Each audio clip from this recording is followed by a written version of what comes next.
art of storytelling weaves the threads of words into a tapestry that unfolds the beauty of narratives, unlocking the door to worlds unexplored and emotions untold. Let's discuss the main pointers to the art of storytelling today. Content overload. In a world saturated with information, storytelling stands out as a powerful way to capture attention. Captivating hooks. Initiate your narrative with a compelling hook, instantly grabbing your audience's interest. Relatable characters. Introduce characters that resonate, be it personal experiences, your brand's identity, or customer stories. Tension building.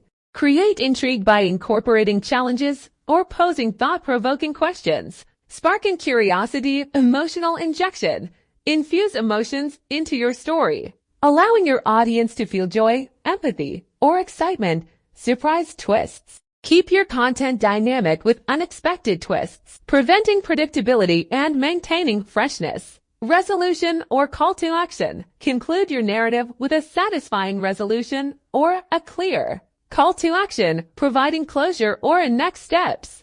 Adaptability across platforms. Apply storytelling techniques to various social media platforms. Whether it's a tweet, Instagram caption, or Facebook post. Engagement assurance. Promise more than a casual scroll. Your audience will stay engaged, connecting with your content. Anticipation for sequels. Leave your audience eagerly anticipating your next chapter, turning them into loyal followers.